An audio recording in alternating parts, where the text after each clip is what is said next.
Hey friends, today I am going to do the chapter A Truly Beautiful Mind with you of class 9th. And what I have done here, I have taken long answer type questions from this chapter. Long answer type questions which can come of 4 marks also in your exam. So let's see what is the question. Do you think an unusual child can be a great personality? Comment on the basis of Albert Einstein. Question है कि unusual child भी great personality बन सकते हैं, क्या आप ऐसा सोचते हैं? कमेंट करें on the basis of Albert Einstein. On the basis of Albert Einstein मतलब आइंस्टाइन के केस में क्या आप ऐसा सोचते हैं? कमेंट करिए. तो देखते हैं एल्बर्ट आइंस्टाइन कैसी पर्सनालिटी थे. Albert Einstein was a peculiar child. Peculiar child मतलब होता है, हिंदी में अगर कहूँ तो अजीब, और अगर इंग्लिश में बोले तो कि somewhat different from the normal and what ever is expected from a person, from a child, from that he was a different person, a different child. तो एल्बर्ट आइंस्टाइन थोड़े और बच्चों से क्या थे, डिफरेंट थे. ही did not behave like other children. वो और बच्चों की तरह बिहेव नहीं करते थे. His thinking was also different. उनकी जो थिंकिंग थी वो बिल्कुल डिफरेंट थी. ही did not talk for about 2.5 years. और वो जब 2.5 years के थे तब तक तो उन्होंने बोलना भी शुरू नहीं किया था. Besides his head seemed too large and he uttered everything twice. और इसके अलावा जो उनका सिर था, उनका जो फॉरहेड था वो बहुत ज़्यादा बड़ा लगता था. और ही अटर्ड एवरीथिंग ट्वाइस, और उनकी आदत थी कि वो हर चीज़ को 2 बार रिपीट करते थे. तो here in this paragraph we can see how he was different, क्योंकि वो एक अलग टाइप के चाइल्ड थे, वो डिफरेंट थे और वो सब लोगों की तरह बिहेव नहीं करते थे. उनकी थिंकिंग अलग थी. 2.5 years तक तो वो बोलना भी उन्होंने स्टार्ट नहीं किया था. उनका जो हेड था वो बहुत लार्ज था, बहुत बड़ा था, और वो हर चीज़ को रिपीट करते थे, 2 बार बोलते थे.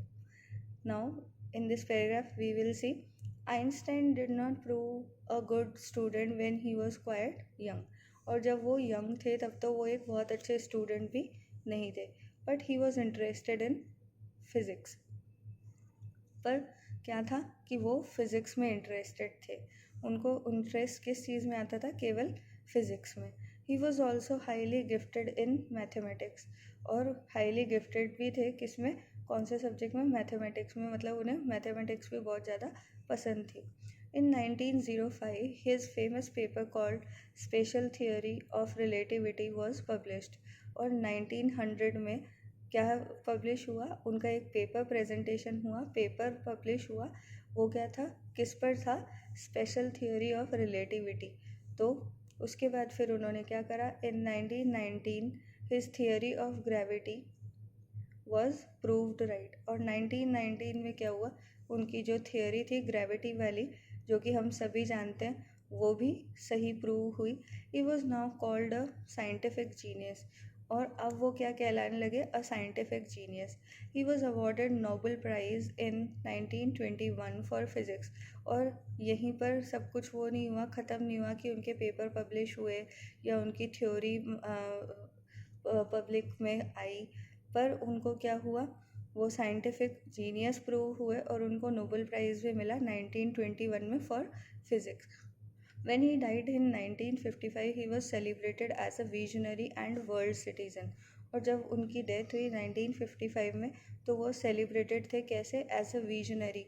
विजनरी होता है जो कि ऐसा पर्सन हो जो कि आने वाले सालों के लिए सोचे और कुछ ऐसा इन्वेंट करे या कुछ ऐसा करके जाए जिससे हमारी जो ह्यूमैनिटी है उसको बहुत ज़्यादा हेल्प हो.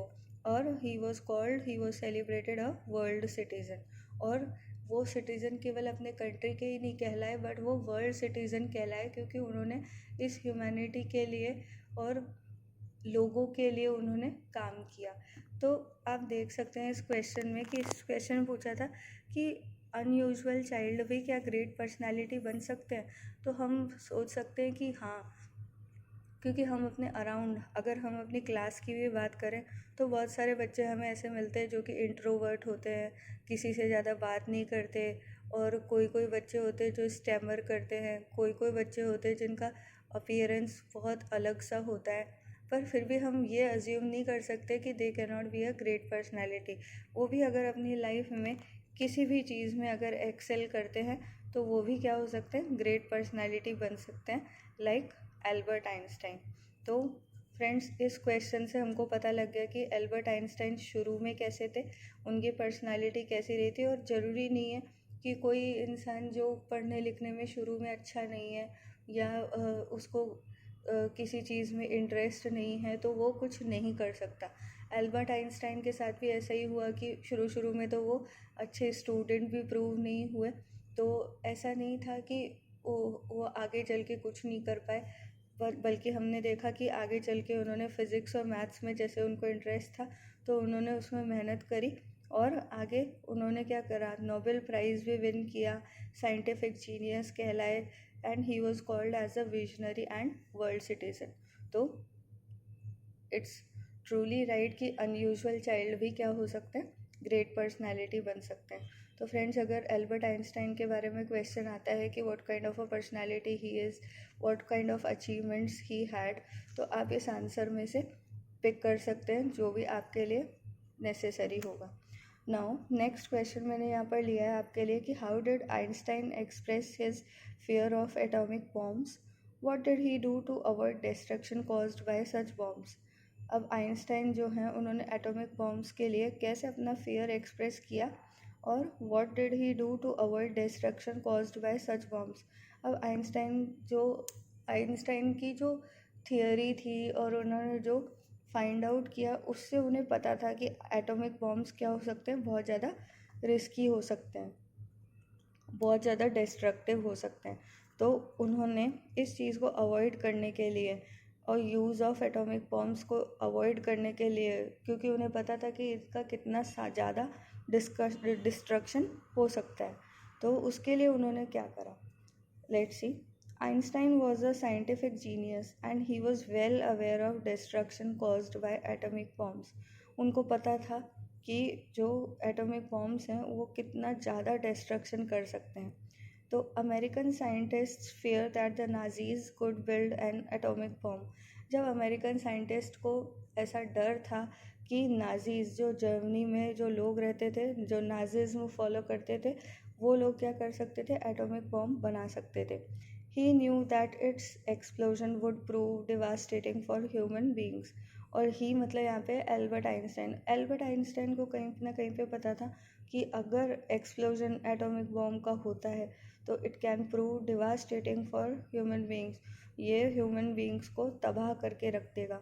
ही रोट अ लेटर टू, अब क्वेश्चन था कि what did he do to avoid destruction.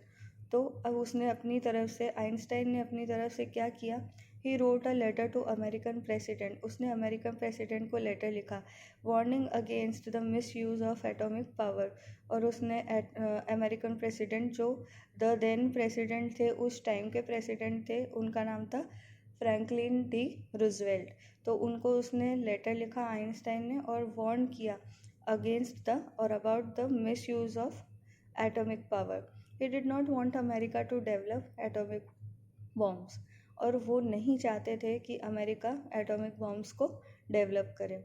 But what happened, America secretly developed atomic bombs and dropped on the Japanese cities of Hiroshima and Nagasaki during the world war to.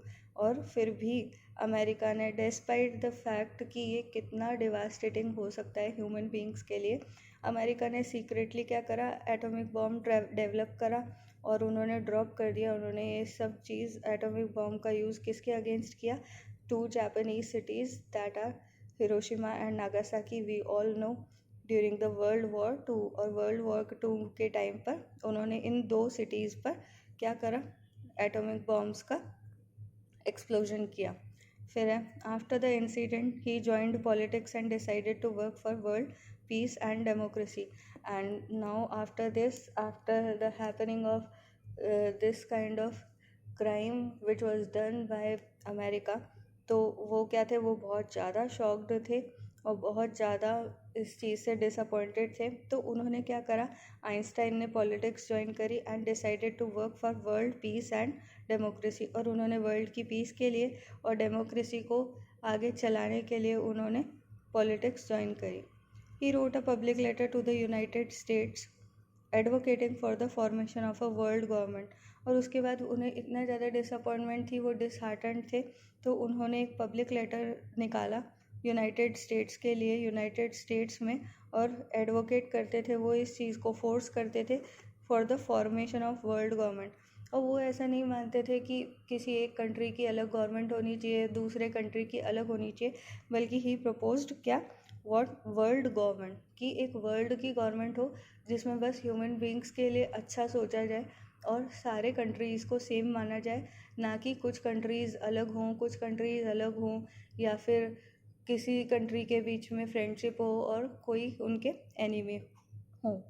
तो इस question से हमको पता लग गया कि Albert Einstein के atomic bombs के बारे में क्या व्यूज़ थे, और ऐसा क्यों हुआ कि एटॉमिक बॉम्ब्स का ऐसे एक्सप्लोजन किया गया, और उसके बाद जो एल्बर्ट आइंस्टाइन थे उन्होंने अपना क्या एक पाथ स्टार्ट किया, क्या एक वे ऑफ लाइफ स्टार्ट किया।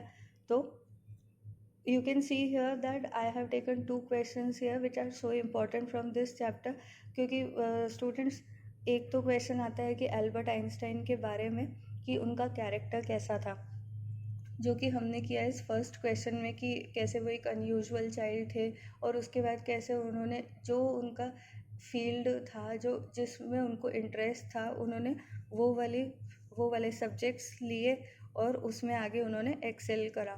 तो कैसे हमने देखा कि एक अनयूजुअल चाइल्ड से वो एक ग्रेट पर्सनैलिटी बन गए। तो ये क्वेश्चन भी बहुत इंपॉर्टेंट होता है, एग्ज़ाम में ज़रूर आ सकता है। और दूसरा क्वेश्चन ये है कि कैसे एटॉमिक बॉम्ब्स का जो एक्सप्लोजन जापानीज़ सिटीज़ पे हुआ और उसका क्या रिज़ल्ट आया, और आइंस्टाइन ने उसको रोकने की क्या क्या कोशिश करी, और जब वो नहीं रोक पाए तो भी उसके बाद उन्होंने किस तरीके का व्यू अपना शो किया, लेटर्स लिखे और अपनी बेस्ट पॉसिबल कोशिश करी कि आगे इस तरह की कोई भी हैपनिंग्स ना हो। तो ये 2 क्वेश्चन बहुत ज़्यादा इम्पॉर्टेंट है इस चैप्टर में से, और ट्रूली ब्यूटीफुल माइंड में से, and I hope you have like this video, और आपके लिए ये हेल्पफुल होंगे दोनों क्वेश्चन, एग्ज़ाम में अपीयर होंगे तब। तो अगर आपको इसी टाइप के टॉपिक्स अगर आगे वीडियोस में देखने हैं तो मेरे चैनल को सब्सक्राइब करें, and keep watching my videos. Okay, bye.